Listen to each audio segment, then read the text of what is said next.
దేవుడి నామానికి స్తోత్రములు. ఈ ఉదయకాల సమయంలో మీ అందరికీ కూడా నా హృదయపూర్వకమైనటువంటి వందనాలు తెలియజేస్తున్నానండి. ఈ దినము దేవుడు మీతో మాట్లాడుతున్నటువంటి మాట ద్వితీయోపదేశ కాండము 4వ అధ్యాయము 31వ వచనముల వాక్యం ఈ రీతిగా ఉంది.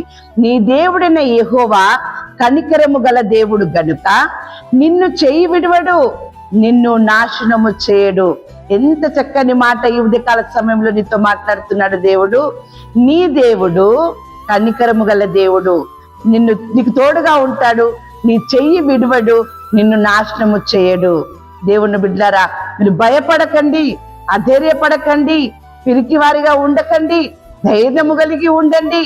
నీ దేవుడు నీ చేయి పట్టుకున్నాడు, నీ దేవుడు నీ చేయి పట్టుకున్నాడు. దేవుని బిడ్డలారా, అంతేకాదు వాక్యం సెలవిస్తా ఉంది కదా, ఇక్కడ న్యాయాధిపతులు 4వ అధ్యాయము 14వ వచనంలో యెహోవా నీకు ముందుగా బయలుదేరును. నీ చెయ్యి పట్టుకున్నటువంటి నీ దేవుడు నీకు ముందుగా బయలుదేరుతూ ఉన్నాడు.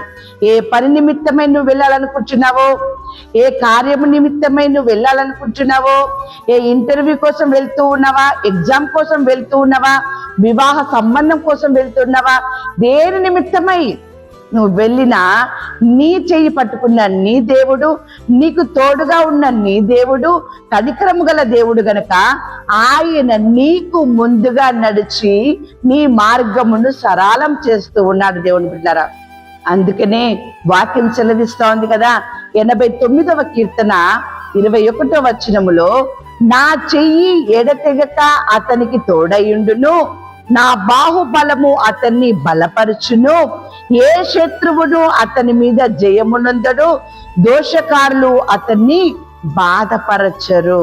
ఎంత చక్కని మాట అండి. నీ దేవుడు నీ పైన కనికరం చూపినాడు. ఆయన నిన్ను నాశనము చేయడు. నువ్వు వెళ్ళవలసినటువంటి ఏ పని నిమిత్తమే నువ్వు బయటకు వెళ్ళాలనుకుంటున్నావో ఆయన నీకు ముందుగా నడిచి నీకు మార్గమును సరళం చేస్తూ ఉన్నాడు. అంతేకాదు నీ చెయ్యి అతన్ని విడవక ఉంటుంది అని చెప్పేసి అని మాట్లాడుతూ ఉన్నాడు. దేవుని చెయ్యట నిన్ను విడవక నీకు తోడుగా ఉంటుందట. దేవుని బిడ్డలారా, ఎంత చక్కని మాట. ఏ శత్రువు కూడా అతని మీద జయమునందడు అని చెప్పాడు. ఆ రీతిగా దేవుడు నీ పైన కనికరము చూపుచూ ఉన్నాడు. ఆ రీతిగా దేవుడు నీ పైన దయను జాలిని చూపుచూ ఉన్నాడు. వాక్యం సెలవిస్తా ఉంది యెహెజ్కేలు గ్రంథం 34వ అధ్యాయము 29వ వచనములో, మరియు వారు ఇక దేశములో కరువు కలిగి నశించిపోకుండాను, అన్య జనుల వలన వారికి అవమానము ప్రాప్తించకుండాను వారి ప్రఖ్యాతి కొరకై తోట ఒకటి నేను ఏర్పరచెదను.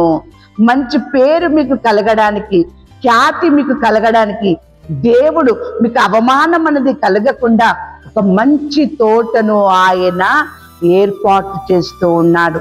దేవుని బిడ్డలారా, జాబ్ అనే తోటే కావచ్చు, వివాహం అనే తోటే కావచ్చు, ఇల్లు కట్టుకోవాల్సినటువంటి తోటే కావచ్చు, అది ఏదైనా సరే దేవుడు ఒక మంచి స్థితిని, ప్రఖ్యాతిగాంచినటువంటి మంచి స్థితిని దేవుడు మీకు అనుగ్రహింపజేస్తానంటూ ఉన్నాడు. దేవుని బిడ్డలారా, నీ ఎడల దేవుడు ఎంత కనికరం చూపుతున్నాడు. దేవుడిని ఎంతగా ప్రేమిస్తూ ఉన్నాడు. దేవుని మాటకు లోబడండి, దేవుని మాటకు విధేయత చూపండి. నీ దేవుడు కనికరము గల దేవుడు. ఆయన నీ చెయ్యి విడవడు, నీకు తోడుగా ఉంటాడు.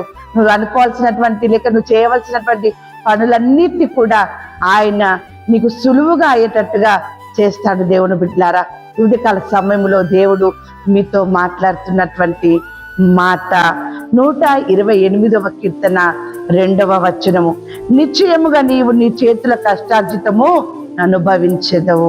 నీవు చేసినటువంటి కష్టార్జితం నువ్వు అనుభవించలేనటువంటి స్థితిలో నీవు ఉండి దుఃఖపడుతున్నావు కావచ్చు, నువ్వు కష్టపడుతున్నావు కానీ నువ్వు ఆ యొక్క కష్టమును అనుభవించలేనటువంటి స్థితిలో ఉండి అవమాన పాలవుతున్నావు కావచ్చు. కానీ నీ దేవుడు కనికరము గల దేవుడు. నీ చేతులారా నువ్వు కష్టం చేస్తా ఉన్నావు కదా, దాన్ని నువ్వు అనుభవిస్తావు అని ఆ రీతిగా నీకు కనికరం చూపుతున్న దేవుడు నిండారుగా నిన్ను నీ కుటుంబాన్ని ఆశీర్వదించును గాక. ఆమేన్.